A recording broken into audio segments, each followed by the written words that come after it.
자, 우리 여러분들과 다시 한번 인사하겠습니다. 오늘 좀 잘 오셨습니다. 자, 은혜 받기 원합니다. 예, 감사합니다. 자, 이 자리에 참석한 저와 여러분들의 10년 가운데 주께서 허락하시는 평안과 기쁨이 함께 하시기를 주님의 이름으로 축복합니다. 많은 교회들이 공통적으로 12월쯤 되면 이 성탄을 준비하고요. 이 4월이나 5월쯤에는 또 뭘 준비할까요? 예, 부활에 관한 메시지를 통해 그리스도의 영광을 강조합니다. 자, 하지만 어머니 따졌을 때 예수 믿는 우리들은 그리스도의 영광을 말하기 전에 반드시 십자가의 고난에 대해서 알아야 하는데요. 자, 왜냐하면 십자가의 고난 없이는 그 누구도 부활의 영광을 누릴 수 없기 때문이죠. 자, 한번 따라 보겠습니다. 십자가의 고난 없이는 부활의 영광도 없다. 자, 오늘 우리가 읽은 이 본문은 바로 이런 점에서 큰 도움이 되는 말씀이 담겨 있는데요. 자, 이제 막 십자가를 향해 무거운 발걸음을 내딛는 예수 앞에 마리아와 가룟 유다가 서로 전혀 다른 태도를 보입니다. 자, 먼저 마리아는 지극히 비싼 향유, 곧 순전한 나드 한 근을 가져다 예수님의 발에 붓고는 자기 머리털로 닦았다고 하죠. 자, 이때 마리아가 부은 향유의 가치는 300데나리온이라고 하는데 이것을 오늘날의 가치로 환산을 하면 대략 노동자의 1년치 연봉에 해당되는 아주 막대한 금액입니다.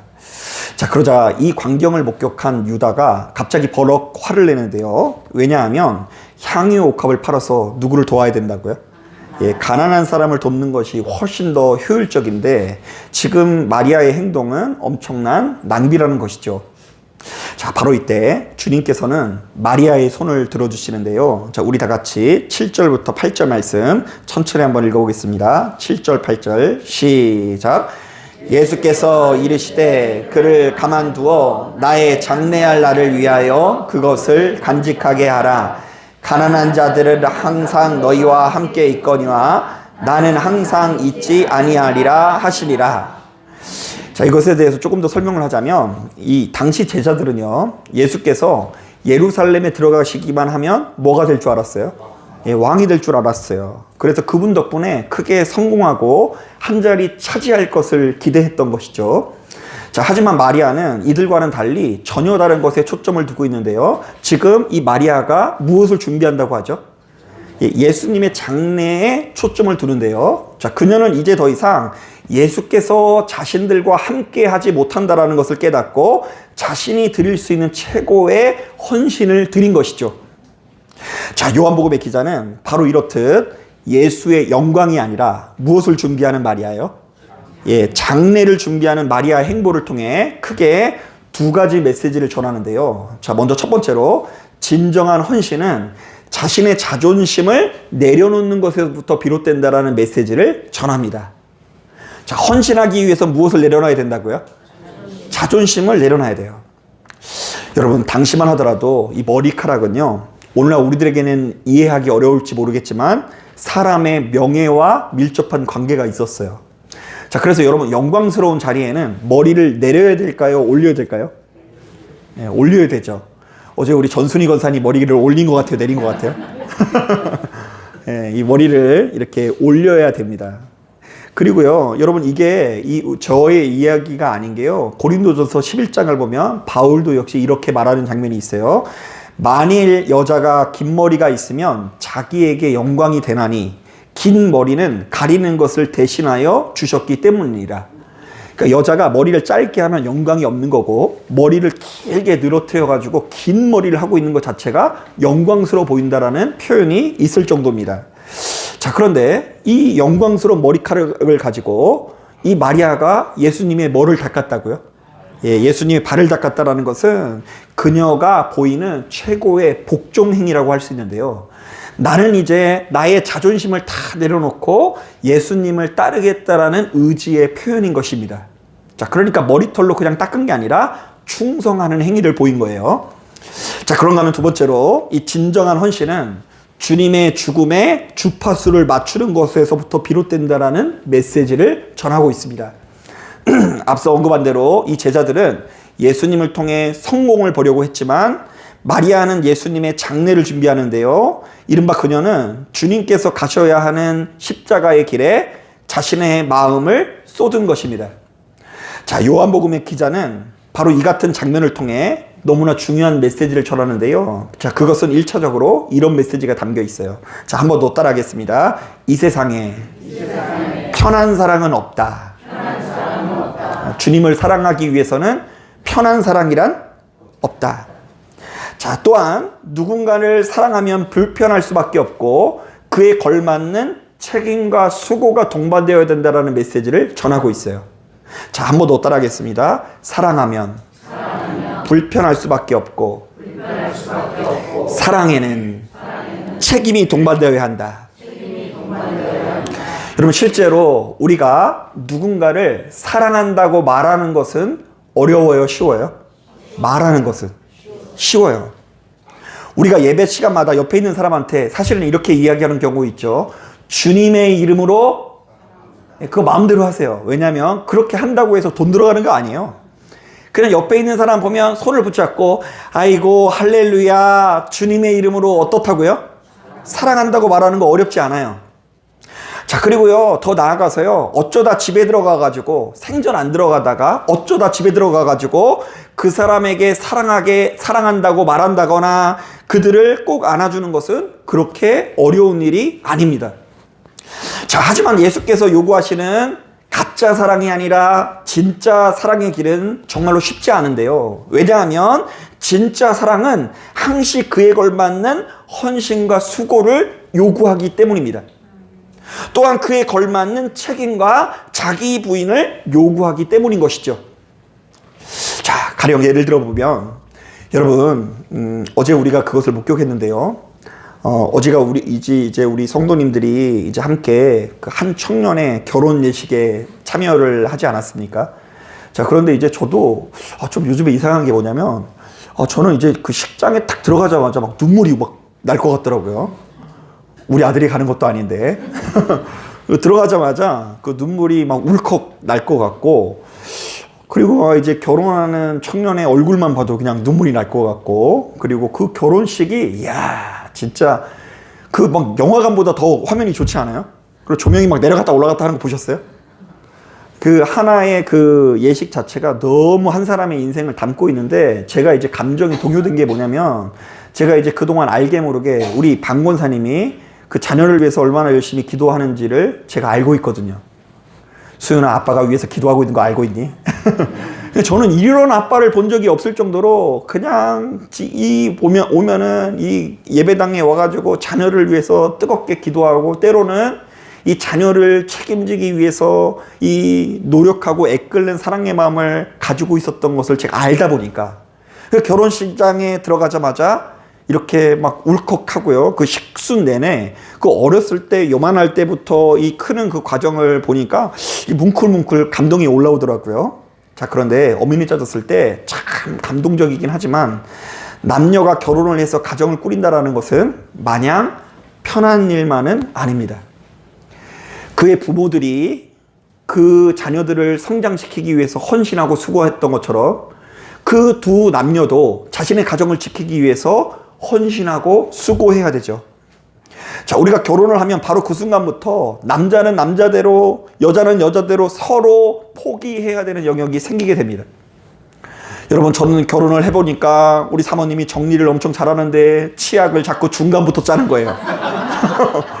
저는 다른 것은 정리를 안 하지만 그 치약을 끝에서부터 짜야 되는데 사모님이 중간부터 짜야 되니까 요즘에는 포기했어요. 그리고 나서 어떻게든 그 치약을 팍 돌돌 말아가지고 최후의 한 방울까지 짜는 것은 이 저의 몫입니다. 하다못해 식사 메뉴 하나를 정하더라도 상대방의 입맛을 살펴야 하고요. 또한 늦게까지 친구들과 놀고 싶어도 집에서 나를 기다리는 가족들을 생각하며 수시로 절제해야 됩니다. 이거 준비가 되지 않은 남자들은 결혼하면 안 돼요. 친구들과 놀고 싶으면 그냥 혼자 살면 되지, 이 결혼을 하면서까지 끝까지 자기 마음대로 살 수는 없는 것입니다. 자, 그런데 여러분, 남녀가 만나서 결혼하는 것도 참 수고로운 일인데, 그러다가 자녀라도 낳게 되면 삶의 고단함은 훨씬 더 커지게 됩니다. 그때부터 부모는 할 수 있는 최대한의 정성과 시간을 쏟아야 됩니다. 그냥 놔놓고 내팽겨치려면 안 낳아야 돼요. 막상 낳았으면 헌신을 해야 됩니다. 실제로 저같이 부족한 아빠도 지금까지 아이들을 키우는 과정에서 저 나름대로 잠을 포기한 적도 있고요. 내가 사고 싶은 것도 자녀를 위해서 내려놓은 경험을 가지고 있습니다. 자, 바로 이렇듯 내 삶의 주도권을 아이에게 내어주는 그 불편한 과정을 통과해야만 비로소 진정한 부모가 될 수 있는 것이죠. 자, 오늘 우리가 읽은 이 본문에 등장하는 마리아가 바로 이것을 분명히 드러내는데요. 자, 그녀는 주님을 사랑하기 때문에 자신의 미래가 담긴 이 옥합을 어떻게 합니까? 깨트립니다. 자, 그 옥합을, 미래를 상징하는 이 옥합을 깨트리는 수고를 선택합니다. 자, 또한 그녀는 사랑하기 때문에 자신의 영광인 머리털로 주님의 무엇을 닦았다고요? 예, 주님의 발을 닦는 수치를 감수하는데요. 자, 요한복음은 바로 이 같은 마리아의 헌신을 주목하면서 오늘날 우리들에게 다시 한번 증언합니다. 자, 한번 따라하겠습니다. 사랑한다면 수고해야 되고, 사랑한다면 수치를 감당할 수 있어야 한다. 예, 물론 이런 말씀이 왜 이렇게 강조가 되느냐? 그것은 아주 간단해요. 이 다른 복음서와 달리 요한복음은요, 그 가장 마지막에 쓰여진 이렇게 복음서입니다. 그러니까 이제 마가복음과 요한복음에는 약 200년의 격차가 있어요. 자, 그러니까 이 요한복음이 쓰여진 시기는 어떤 시기냐면요, 이미 이제 이 초대교회가 이 땅에 등장을 해서 이 교회가 세워져서 무수히 많은 고난과 핍박을 당하고 있는 시점이었어요. 자, 예수를 믿는다고 한다면 핍박을 받는다, 안 받는다? 받고 있는 와중에 그 예수를 섬기기 위해서 수치를 감수하고 있는 마리아의 헌신을 주목하는 거예요. 그러면서 이렇게 증언합니다. 너희가 주를 사랑한다면 성공할 것 같지? 아니야. 성공하기 위해서 예수를 따르면 낭패를 본다. 사랑한다면 그 주님을 위해서 수고해야 되고, 주님을 사랑한다면 수치를 감당할 수 있어야 한다. 그 수치가, 네가 당한 수치가 예수를 사랑한다는 것에 대한 증표이다. 자, 저는 이 자리에 참석한 저와 여러분들이 바로 이렇듯 이가혀로만 하나님을 사랑한다라고 주장하는 것이 아니라 진짜 헌신과 수고가 동반된 사랑을 하게 되기를 바랍니다. 예, 그러니까 우리가 왕년에 사랑한 것을 가지고 지금도 사랑한다라고 생각을 해요. 자, 그런데 그게 아니에요. 지금 이 순간 사랑한다면 수고해야 되고, 지금 이 순간 사랑한다면 수치를 감당할 수 있어야 한다는 것이죠. 그러면 여러분, 우리는 사랑이라는 이름으로 어떤 것을 포기해야 될까요? 물론 미안하다, 사랑한다, 100마디 말을 하는 것도 중요하지만 그렇게 계속해서 말만 하다 보면 주변에 많은 사람들이 그 사람을 신뢰하지 않아요. 진짜 미안하고 사랑하다라는 생각이 들면 100마디의 말을 하는 것도 중요하지만 때로는 내가 지금껏 좋아하던 술잔을 단호하게 깨트릴 수 있어야 되는 것입니다. 자, 이것은 뭐 술 먹는 게 죄다 아니다 이런 얘기를 하는 게 아니에요. 제가 그런 논쟁을 하자는 게 아닙니다. 다만 우리가 누군가를 사랑한다면 잠시 잠깐의 쾌락보다 내게 맡겨지는 이들에 대한 책임을 선택할 수 있어야 한다는 것입니다. 사랑해가 아니라 사랑하기 때문에 거절할 것을 거절하고, 사랑하기 때문에 그동안 누군가를 아프게 하고 힘들게 하고 내 인생을 괴롭혀오던 무엇인가를 단호하게 거절하는 바로 그 결단의 시간이 동반되어야 한다는 것입니다. 바로 이것이야말로 마리아가 우리에게 보여준 향유옥합의 정신입니다. 여러분, 이 향유옥합이 무엇을 의미하는지를 우리는 제대로 이해해야 된다는 것입니다. 자, 실제로 여러분, 예수 믿는 우리들이 조심해야 되는 게 있는데요. 우리가 누군가를 사랑하되 이 사랑한다라는 말만 하고 헌신이 빠지면 우리의 삶은 병들 수밖에 없는 거예요. 사랑한다고 말하는데 사랑이라는 헌신이 동반되지 않으면 병들 수밖에 없어요. 어떻게 변하느냐? 주로 그 사랑이라는 이름으로 거짓과 뻔뻔함이 남는 경우가 되게 많이 있어요. 자, 원래 사랑하는 자리에는 평화와 안식이 남아야 되는데 헌신이 없는 사랑에는 거짓이 남고 뻔뻔함이 남아요. 이게 무슨 말일까? 좀 더 구체적으로 얘기하면 실제로는 사랑이 없는데 사랑인 척 해야 되니까 위선적인 모습이 남을 수밖에 없죠. 위선인 거예요, 그거는. 자, 그런데 그리고 또 그렇게 정직하지 않은 사랑의 태도가 계속해서 반복되는 가운데 우리의 양심은 무뎌지고 죽어져서 나중에는요, 감각 없는 자가 되어서 뻔뻔한 사람이 될 수밖에 없습니다. 자, 여러분 실제로 오늘 본문의 가룟 유다를 보십시오. 자, 그도 역시 지금 마리아를 꾸짖고 있지 않습니까?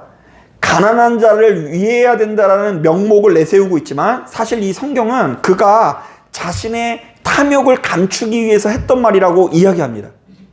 자, 진짜 가난한 사람들을 돕기 위해서 그런 말을 한 것이 아니라 그 향유옥화 누구에게 주지? 나에게 주지라는 마음이 있었던 거예요.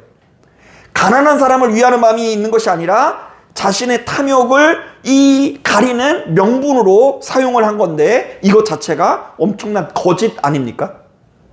헌신 없는 사랑의 태도에는 이렇게 거짓이 남아요. 또한 여러분 주님을 위해 그 무엇도 깨트려 본 적이 없으면서도 자신의 전부를 깨트리는 누구를 향해서 지금 이 사람이 호통을 치고 있죠? 예. 지는 아무것도 안 하면서, 지는 아무것도 대접해 본 적 없으면서 마리아에게 꼿꼿한 태도를 보이는 것 자체가 독보석과 같은 뻔뻔함일 수 있는 것입니다. 자, 바로 이런 차원에서 가룟 유다가 거하는 곳에는 탐욕과 거짓의 악취가 가득하겠지만 마리아의 헌신을 통해 바로 이 같은 분위기가 단박에 역전되는데요. 자, 3절을 보니까 요한복음의 기자는 그곳의 분위기를 이렇게 표현합니다. 자, 한번 따라해 보겠습니다. 향유 냄새가 집안에 가득하더라. 자, 그러니까 본문에 나오는 이 마리아의 헌신은 단순히 주님께 드려진 값비싼 선물이 아니라 가룟 유다의 거짓과 뻔뻔함을 깨트리는 영적인 승리 선언이라고 할 수 있는 것입니다. 자, 지금 이 전쟁에서 누가 이겼어요? 마리아가 이겼다라는 이야기를 하는 거예요. 마리아가 예수님을 사랑하기 때문에 엄청난 헌금을 했다 이 얘기가 아니라 가룟 유다는 예수님과 함께 하면서도 진정한 사랑 없이 거짓이 넘쳤고 뻔뻔함이 앞세우는 인생이었지만 마리아가 향유옥합을 통해서 그의 거짓된 사랑을 깨뜨렸다. 자, 다시 한번 따라해 보겠습니다. 마리아의 헌신을 통해 거짓과 탐욕은 완전히 부서지게 되었다. 네, 그러므로 사랑한다면 헌신하고, 사랑한다면 책임져야 되고, 사랑한다면 말만 하는 것이 아니라 수고와 희생이 동반되어야 한다는 것입니다. 실제로 제가 목회하면서 보니까 무슬림하는 성도님들이 사랑이라는 말이 부족한 것이 아니라 그에 걸맞는 깨트림이 없기 때문에 고통에 빠지는데요. 조금 더 구체적으로 말하면 우리가 사랑을 하되 그 사랑에 걸맞는 헌신과 수고가 없으니까 병드는 거고요. 방치하니까 병드는 거고요. 더 나아가서 그 삶에 거짓이 가득하고 뻔뻔함이 가득할 때 큰 고통이 찾아온다는 것입니다. 여러분 20세기에 가장 위대한 기독교 변증가로 손꼽히는 사람 중에 그 C.S. 루이스라는 그 분이 있는데요. 자, 그분의 저서들을 묵상해 보면 그래서 이제 이분은 그 사랑의 본질에 관한 메시지를 많이 다루고 있습니다. 이 주된 관심사가 사랑이에요. 그러면서 이 사람이 이 사랑에 대해서 여러 가지로 소개하고 있는데요. 먼저 이 4가지 사랑이라는 책에서 우리의 사랑을 크게 2가지로 분류를 하는데요. 먼저 결핍의 사랑이라는 것이 있대요. 자, 이것은 상대방에게서 내게 부족한 것을 채우려는 사랑으로서 사람이 이러한 사랑을 추구하다 보면 자신도 모르게 마치 빈대처럼 상대방의 피만 빨아먹는 아주 기생적인 태도를 가지게 된다고 합니다. 자, 그러니까 이런 종류의 사람들은 상대방을 사랑하는 것이 아니라 상대방이 누구에게 줄 거예요? 나에게 줄 안락함과 돈과 명예와 집중하면서도 그것을 사랑으로 착각하고 있다는 것이죠. 자, 그렇기 때문에 이 C.S. 루이스는 제일 조심해야 되는 게 뭐라고 이야기하냐면 외로워서 결혼하는 것을 조심하라고 얘기해요. 외로워서 결혼한다고 해도 그 외로움이 해결이 된다, 안 된다? 안 된다. 안 된다. 내가 결핍을 해서 누군가를 통해서 채우려고 하는 마음은 반드시 망할 수밖에 없다. 자, 그러므로 우리는 결핍의 사랑이 아니라 선물의 사랑을 해야 된다고 하는데요. 자, 이것은 상대방에게 있는 것을 내가 받기 위한 사랑이 아니라 애초부터 시작부터 내게 있는 소중한 것을 깨트려서 상대방에게 흘려보내는 사랑으로서, 자, 오늘 본문에 나오는 누구의 사랑을 말합니까? 마리아의 사랑을 말해요. 가룟 유다는 이게 없어요. 가룟 유다는 말만 했지, 이게 옳은 거지, 이게 성경의 진리지, 이렇게 말만 하지 마리아처럼 헌신하질 않아요. 자, 그러니까 우리는 결핍해서 나의 결핍을 네가 채워줘, 이게 아니라 내게 있는 것을 가지고 상대방에게 선물해주는 사랑을 해야 된다는 의미입니다. 자, 더 나가서 그 스크루 테이프의 편지라는 책이 있습니다. 이 C.S. 루이스가 쓴 책 중에 스크루 테이프의 편지라는 책을 보면 이 책은 사랑의 본질을 흡수와 공급이라는 개념으로 설명합니다. 흡수와 공급. 자, 그 책에 의하면 지옥은 항상 흡수하는 곳이라고 하더라고요. 자, 왜냐하면 원수마귀가 요구하는 사랑은 항시 상대방을 잡아먹어 내 몸의 일부로 만드는 것이기 때문입니다. 자, 그렇다 보니 지옥에는 나와 너가 없고요, 오직 나를 위해 소멸되어야 할 먹잇감만이 존재한다라고 이야기합니다. 자, 그러니까 가령 예를 들면 이런 식이에요. 내가 하루 종일 일하고 집에 들어갔는데 우리 식구들이 다 누워 있어요. 그러면 마음이 좋아요, 안 좋아요? 막 안 좋아요. 막 모락모락 올라와요. 이게 바로 지옥에서 유행하는 흡수라는 사랑이래요. 이 사람이 나의 헌신과 수고를 알아줘야 돼. 자, 그래서 우리 가정에 이런 종류의 사랑이 가득하면 그곳은 무조건 지옥이 될 수밖에 없다고 말합니다. 사랑하긴 사랑하는데 흡수하는 사랑은 누군가를 고통스럽게 만든대요. 자, 반면에 이 천국은 흡수하는 곳이 아니라 공급해 주시는 곳이래요. 자, 이것은 순전히 천국의 주인 되신 하나님의 성품에서부터 비롯된 특징인데요. 이게 무슨 말이냐면 하나님께서는 이미 가득하시고 충만하신 분이시죠. 여러분, 이거 믿으십니까? 하나님이 결핍하시고 부족하시고 이래서 우리를 통해서 마음을 채우려고 하시는 게 아니에요. 하나님은 이미 어떻다고요? 충만하세요. 충만하세요. 그렇다 보니까 충만하면 이게 흘러서 어떻게 되죠? 넘치기 때문에 우리를 희생시켜서 자신을 채우려고 하진 않으신대요.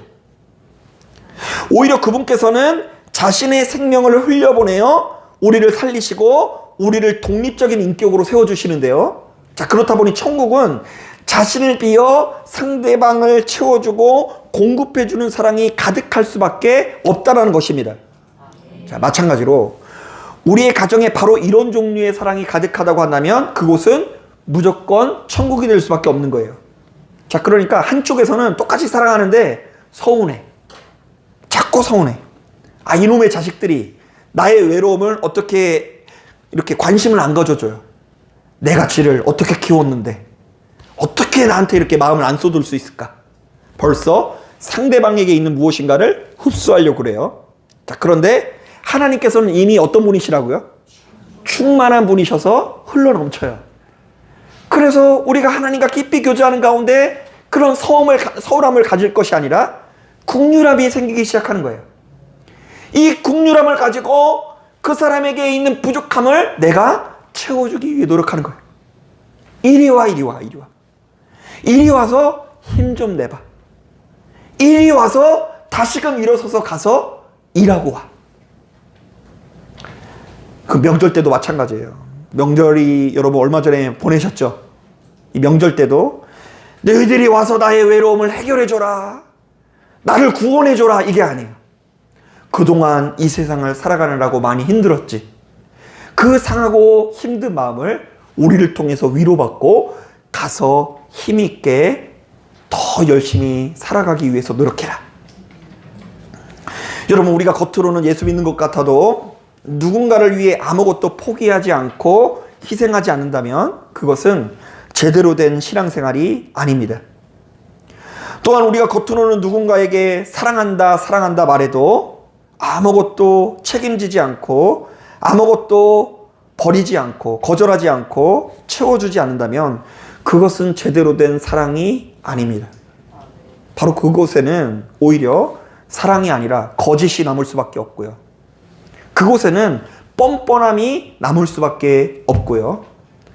자꾸만 그곳에는 여러 가지 고통과 괴로움이 몰려와서 예수 믿는 우리들의 빛을 잃어버리게 만들 것입니다. 자, 사랑하는 여러분, 말씀을 정리합니다.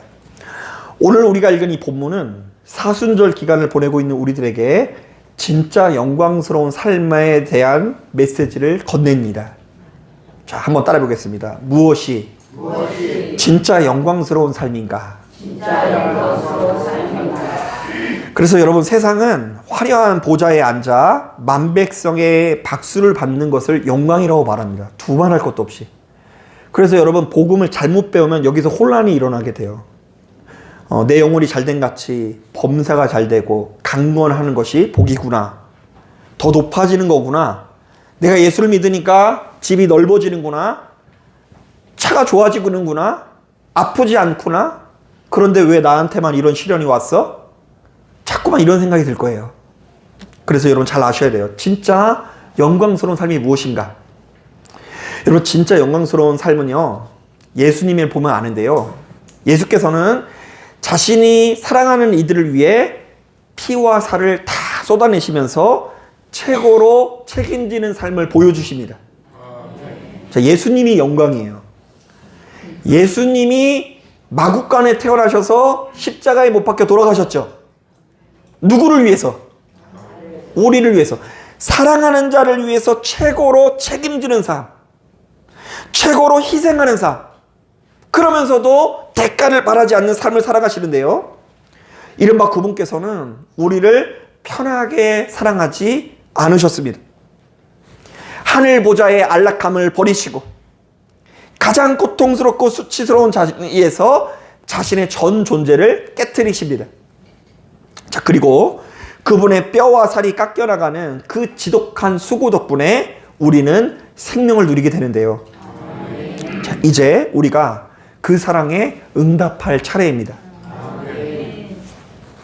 자, 이번 사순절 기간 우리 손에 들려있는 그 이기적인 계산기를 주님의 발 앞에 내던지기를 바랍니다.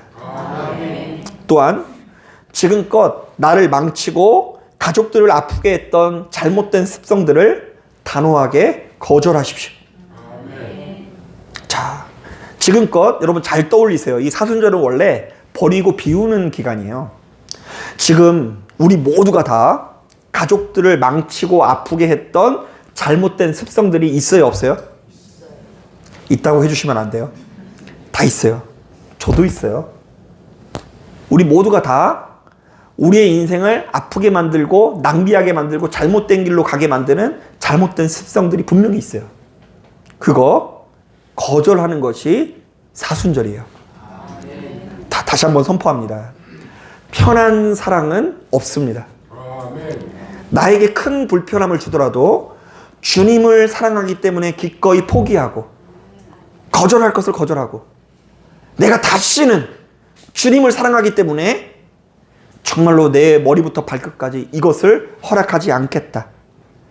그 불편한 헌신의 자리를 선택하시길 바랍니다. 아멘. 여러분들이 이번 한 주간 각자의 삶의 자리에서 불편한 사랑을 선택하며 향유옥합을 깨트릴 때 여러분들 가정에 가득한 악취가 떠나가고 그리스도의 향기가 자리 잡게 될 것을 믿으시는 저와 여러분들이 되기를 주님의 이름으로 축복합니다. 아멘. 자, 기도하겠습니다.